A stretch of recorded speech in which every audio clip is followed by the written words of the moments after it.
9,000 pensjonant se jirċievu żieda ta' 15 € kull xahar fil-pensjoni tagħhom. Dan wara li fil-budget tas-sena d-dieħla tħabbar li l-pensjonijiet se jiżdiedu b'2 € fil-ġimgħa. Magħhom se jirċievu wkoll €75 żieda għall-għoli tal-ħajja, miżura li se tiswa lill-Gvern 9 miljun euro.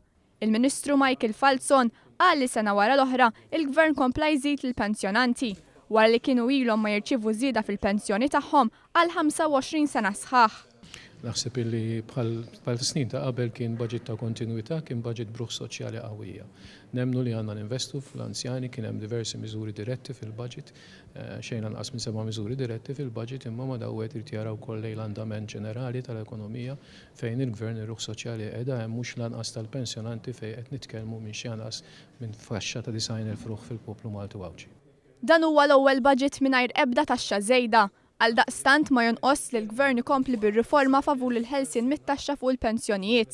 Miżura li minna gawdew ma' 22,000 pensjonant. Ma' dawn 9,000 pensjonant ma baqgħux iħallsu taxxa. Il-pass li jmissu huwa li mis-sena d-dieħla il-massimu ta' dħul mill-pensjonijiet li mhux se jkun intaxxat se jitla 13,200 euro.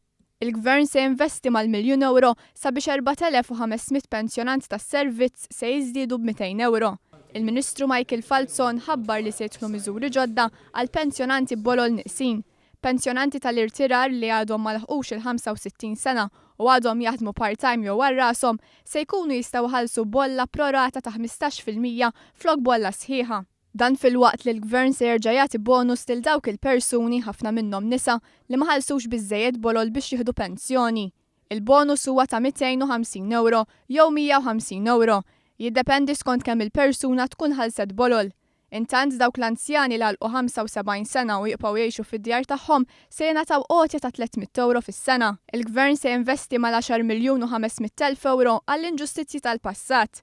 Il-Ministru Michael Falzon elenka l-impenn tal-Gvern li jkompli indirizza l-inġustizzji tal-passat, fosthom mal-eks ħaddiema tal-korpi, tax-xatt, tal-ħaddiema tal-eks Malta Electricity Board u l-Pulizija.